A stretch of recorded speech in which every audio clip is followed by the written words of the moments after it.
बिस्मिल्लाहिर्रहमानिर्रहीम, अस्सलाम वालेकुम। आज हम लोग पढ़ेंगे difference between diamond and graphite. Diamond और ग्रेफाइट के दरमियान फर्क। डायमंड और ग्रेफाइट क्या होते हैं? डायमंड हीरा देखा हुआ है ना, टीवी पर तो देखा होगा, मैंने भी टीवी पर ही देखा हुआ है। और ग्रेफाइट पेंसिल होती है ना, पेंसिल, कच्ची पेंसिल, लेड पेंसिल भी जिसे कहते हैं, उसके अंदर जो सिक्का होता है जिससे लिखते हैं, नोक जो उसकी होती है ब्लैक कलर की, वो ग्रेफाइट होता है। उसके अलावा जो रिमोट में सेल डाले जाते हैं उनको अगर तोड़ें तो उनके अंदर एक ब्लैक कलर का रॉड निकलता है, वो भी ग्रेफाइट होता है। तो ये दोनों असल में कार्बन की मुख्तलिफ शक्लें हैं, फिजिकल फॉर्म्स हैं, और दो मुख्तलिफ शक्लें एक ही एलिमेंट की एलोट्रोप्स कहलाते हैं। तो क्या मतलब, ये कार्बन के एलोट्रोप्स हैं। टॉपिक है ना चैप्टर नंबर 2 में, मैटर वाला जो चैप्टर नंबर 2, उसमें एक टॉपिक है एलोट्रोप्स, तो ये उसी का आगे हिस्सा चल रहा है। तो चलें जनाब, डिफरेंस समझते हैं ग्रेफाइट और डायमंड के अंदर क्या फर्क है। जब ना तो पता है बच्चे कैसे लिख कर आ जाते हैं, graphite is graphite and diamond is diamond. Graphite start with G, diamond start with D, और इस तरह के बहुत सारे डिफरेंस बनाकर आ जाते हैं। और ये बिलीव मी, ये मैं अपने पास से नहीं बता रहा, बोर्ड के एग्जाम के अंदर लिख कर आते हैं और मैंने वहां पर चेक किया, इस तरह लिखा हुआ। आप लोगों ने ऐसा नहीं लिखना। आप डिफरेंस पढ़ते हैं तो पहला डिफरेंस एटम की बॉन्डिंग का है। ग्रेफाइट भी कार्बन के एटम से बना हुआ है, डायमंड भी कार्बन के एटम से बना होता है। ग्रेफाइट के अंदर हर कार्बन का एटम 3 और कार्बन के एटम के साथ जुड़ा होता है।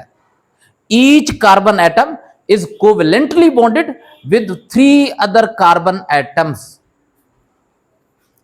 Each carbon atom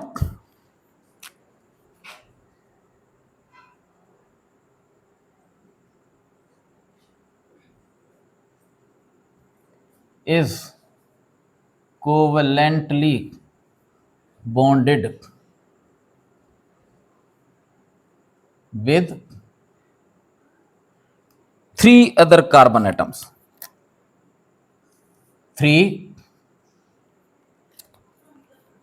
other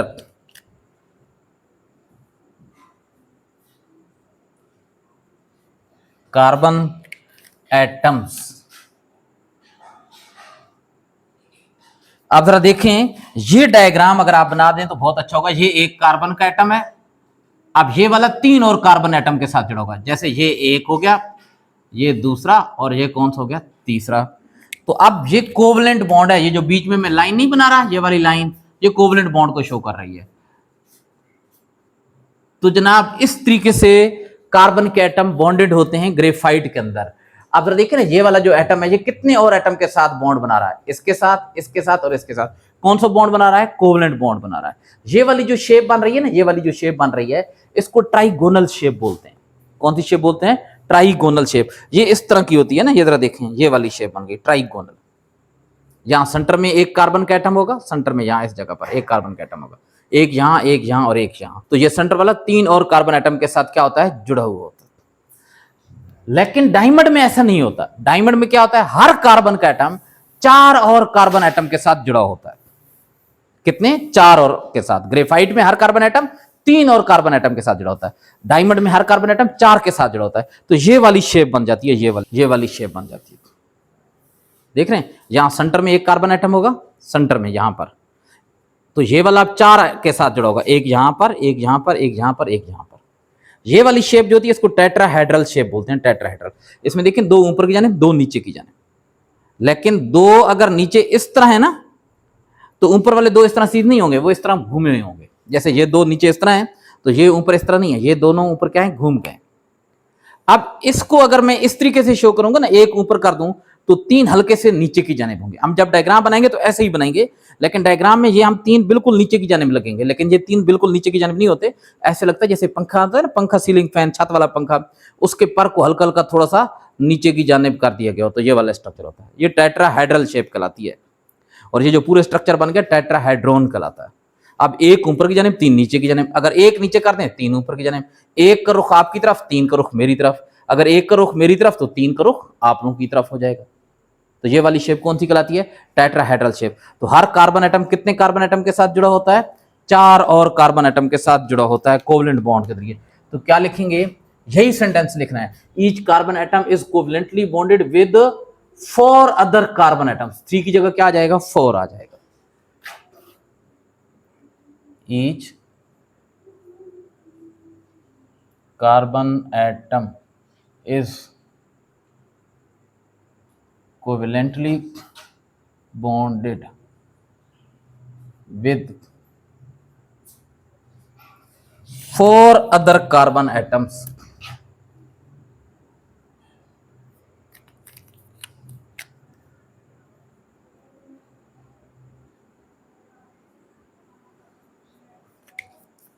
carbon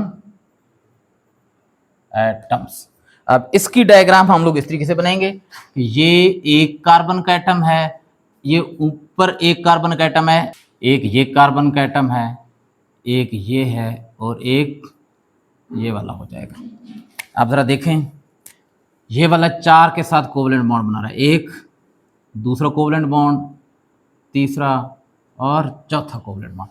ये ऐसे लग रहा है 3 बिल्कुल नीचे, लेकिन बिल्कुल नीचे नहीं है, ऐसे जैसे पंखे के पर होते हैं, थोड़ा थोड़ा उनको नीचे की जगह बेंड करते हैं। तो अब अगली जो चीज है बेटा वो है bond angle. Carbon carbon carbon bond angle. ये भी कार्बन है, ये भी कार्बन है, ये भी कार्बन है। अब इनके दरमियान ये वाला जो बॉन्ड एंगल है, ये वाला जो बॉन्ड एंगल है, ये वाला बॉन्ड एंगल या ये वाला या ये वाला, तो पता है कितना होता है? अगर मैं इन 3 बॉन्ड एंगल को प्लस करूं तो एक पूरा दायरा बन जाता है, पूरा दायरा। और पूरे दायरे का जो एंगल होता है वो 360 होता है। अब उस 360 को 3 पर डिवाइड कर दें, एक ये, 2 ये, 3, तो कितना हो जाता है? 120 डिग्री। तो क्या लिखेंगे? Bond angle is 120 degree. Carbon carbon carbon, यानी ये कार्बन, फिर ये कार्बन और ये carbon, carbon carbon carbon, bond angle is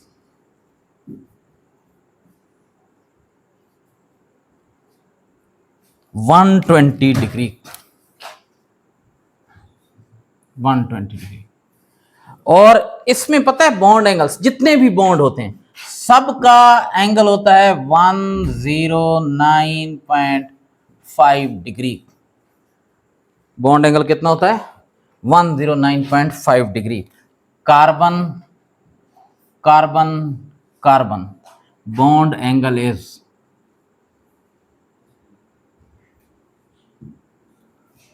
109.5 degree. अब आगे है अरेंजमेंट ऑफ एटम्स। बेटा ग्रेफाइट भी कार्बन है, डायमंड भी कार्बन है, लेकिन totally different, physically totally different. तो वो फर्क क्यों आ रहा है? सिर्फ अरेंजमेंट ऑफ द एटम्स का। तो एलोट्रोप्स जो होते हैं ना, उनमें जो फर्क होता है वो अरेंजमेंट ऑफ द एटम्स का होता है। इसमें एटम किस तरीके से जुड़े होते हैं? फ्लैट, बिल्कुल सीधी, जैसे ये बोर्ड है ना, सीधा फ्लैट है। इस तरह की लेयर्स होती हैं। वो लेयर्स किस चीज की बनी होती हैं? 2 dimensional hexagonal arrangement of the carbon atom. 2 dimensional, जैसे ये बोर्ड है, इसकी लंबाई, इसकी चौड़ाई आपको वाज़ेह नजर आ रही है, तो ये 2 डायमेंशनल। मोटाई आपको नजर नहीं आ रही। अगर ये आगे की जाने काफी मोटा भी होता तो हम क्या कहते हैं? 3 डायमेंशनल। तो ये बिल्कुल कागज की तरह पतली शीट्स होती हैं। तो कागज की तरह पतली होती हैं, 2 डायमेंशनल। सीधी होती हैं, क्या मतलब? फ्लैट। और इसमें एटम की अरेंजमेंट क्या होती है? Hexagonal arrangement. अभी मैं आपके सामने बना भी दूंगा।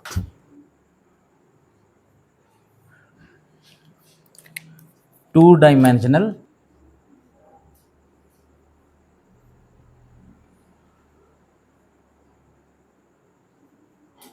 layers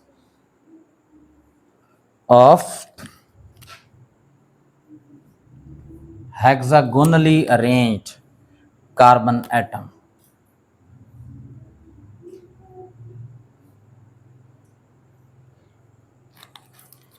Arranged carbon atoms.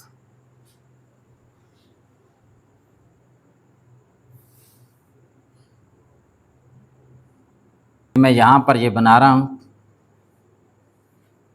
ये एक कार्बन का एटम, ये दूसरा, ये तीसरा।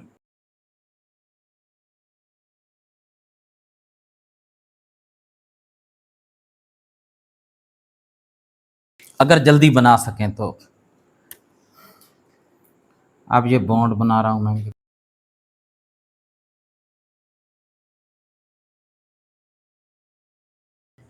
ये देखें हेक्सागोनली, एक इसके देखें ना कितने कार्नर हैं? 1 2 3 4 5 6 6 कार्नर है हर एक के। ये जितने भी रिंग बने हेक्सागोनल अरेंजमेंट है, हेक्सागोनल रिंग बन गए हैं। तो हेक्सागोनल, हेक्सा का मतलब 6, गोनल का मतलब कोने वाले, कॉर्नर वाले। तो बेटा इसमें हर कार्बन को देख लें, इस कार्बन को देखें कितने कार्बन एटम के साथ बॉन्ड बना रहा है, 1 2 और 3 के साथ। इसको देख लें 1 2 और 3 के साथ, हर कार्बन एटम, सिवाय ये जो साइड वाले होते हैं ये, लेकिन ये बहुत थोड़े से होंगे। डायमंड में किस तरीके से होती है? डायमंड में 2 डायमेंशनल नहीं होती, 3 डायमेंशनल होती है। क्या मतलब? लंबाई भी होती है, चौड़ाई भी होती है और इस तरीके से मोटाई भी होती है, और टेट्राहेड्रल अरेंजमेंट होती है। तो क्या लिखेंगे? 3 dimensional tetrahedral arrangement of the atoms.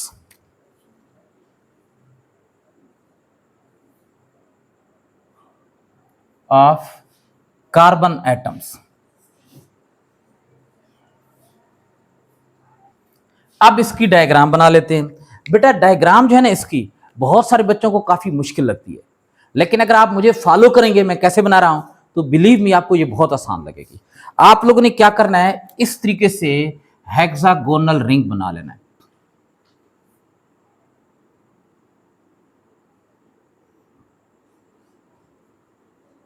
एक, अब इसके साथ 2 और,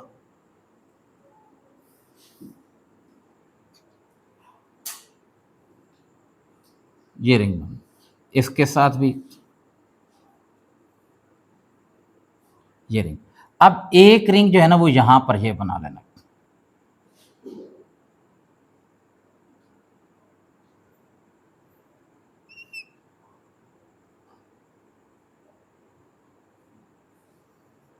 ये वाला रिंग।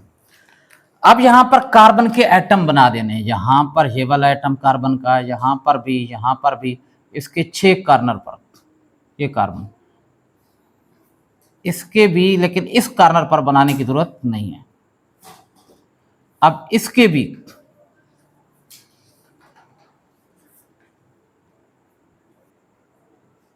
एक कार्बन का एटम यहां ऊपर, यहां पर ये बना देंगे। अब बच्चों कार्बन के जो एटम बनेंगे ना उनमें से एक यहां बना देना है, एक यहां पर, एक यहां पर, ये सीध में बन जाएंगे। एक यहां पर इसकी सीध में, एक इसकी सीध में बन जाएगा। बस इतना सा तो काम था। अब इनके दरमियान ये बॉन्ड बनाएंगे। एक कार्बन का एटम यहां सेंटर में भी बनाना है, यहां पर। तो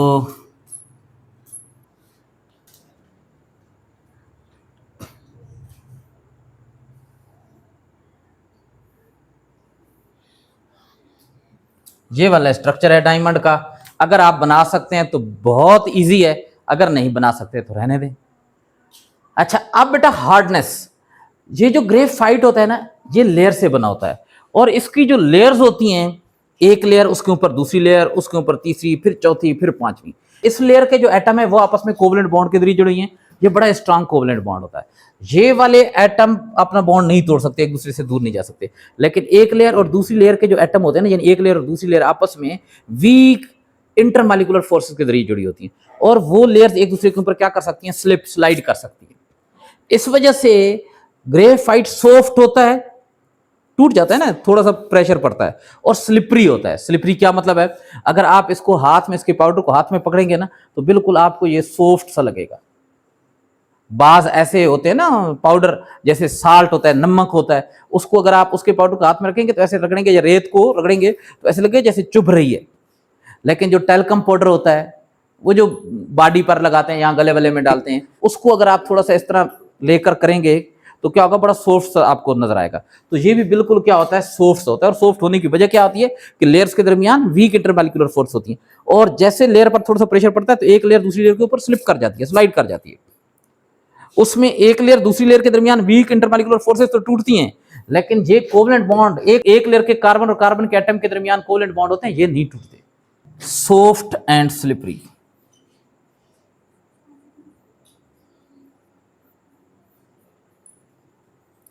लेकिन डायमंड बड़ा हार्ड होता है।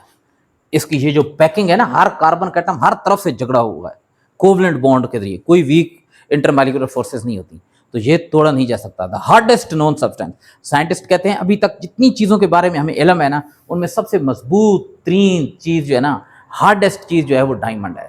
तो क्या लिखेंगे, hardest non substance.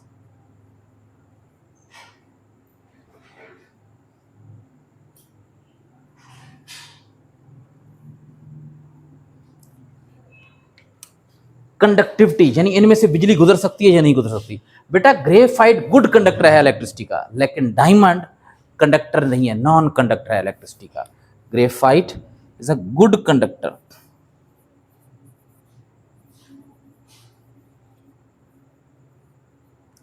Of electricity.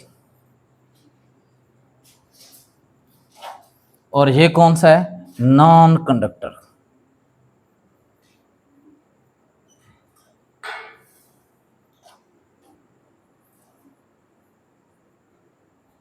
Of electricity. इसमें से बिजली नहीं गुजर सकती, इसमें से बिजली गुजर सकती है। अब क्या वजह है क्यों बिजली इसमें से गुजर सकती है? बेटा जितनी भी सॉलिड चीजें हैं ना, जिनमें से बिजली गुजर सकती है, उनकी खूबी ये होती है कि उनके अंदर फ्री इलेक्ट्रॉन होते हैं। ऐसे इलेक्ट्रॉन जो बॉन्ड नहीं बना रहे होते, जो अपने एटम के साथ जुड़े हुए नहीं होते। तो बात यह है कि ये जो ग्रेफाइट के अंदर कार्बन होती है ना, हर कार्बन 3 कोवलेंट बॉन्ड बना रहा है। अब जितने कोई एटम कोवलेंट बॉन्ड बना रहा होता है ना, उतने उसके इलेक्ट्रॉन बॉन्ड बनाने में इस्तेमाल हो जाते हैं। अब यहां पर देखें, हर कार्बन एटम 3 कोवलेंट बॉन्ड बना रहा है, 3 ये लाइनें नजर आ रही है ना हर कार्बन एटम के साथ, तो इसका मतलब हर कार्बन एटम के 3 इलेक्ट्रॉन कोवलेंट बॉन्ड बनाने में इस्तेमाल हो गए। लेकिन कार्बन के आखिरी शेल में तो 4 इलेक्ट्रॉन होते हैं, हर कार्बन के पास 1 इलेक्ट्रॉन बच जाता है जो बॉन्ड नहीं बना रहा होता, तो उसे कहते हैं फ्री इलेक्ट्रॉन। Free electron. तो यहां पर क्या होता है, हर कार्बन एटम के पास फ्री इलेक्ट्रॉन होता है। फ्री इलेक्ट्रॉन है तो इस वजह से इसमें से बिजली गुजर सकती है, ये गुड कंडक्टर है। लेकिन डायमंड में देखें तो हर कार्बन का एटम, इस कार्बन के एटम को देखें तो 1 2 3 4 इस तरीके से ये भी आगे और कोवलेंट बॉन्ड बना रहे हैं। तो हर कार्बन का एटम 4 कोवलेंट बॉन्ड बना रहा है। तो क्या मतलब आखिरी शेल में 4 इलेक्ट्रॉन है, तो चारों कोवलेंट बॉन्ड बनाने में इस्तेमाल हो गए, कोई फ्री इलेक्ट्रॉन नहीं है, इस वजह से इसमें से बिजली पास नहीं होती। तो जनाब टॉपिक समझ भी लिया और आप लोगों को नोट्स भी बन गए, इन्हें लिख लिया करें इसी तरीके से, बेहतरीन किस्म के नोट्स होंगे। ये जो मैं ब्लू कलर से लिखता हूं ना बेटा, इनको आप लोगों ने मार्कर से लिख देना है बोर्ड के एग्जाम में, इससे बहुत अच्छा इंप्रेशन पड़ता है, इससे बहुत अच्छे मार्क्स आते हैं। टीचर जो पेपर चेक कर रहा होता है वो यही वर्ड ढूंढ रहा होता है पेपर के अंदर, आंसर के अंदर, तो अगर ये वर्ड आपने हाईलाइट कर दिए तो वो उसको आसानी हो जाएगी, आपको अच्छे नंबर मिल जाएंगे इंशाल्लाह। तो जनाब अल्लाह हाफिज।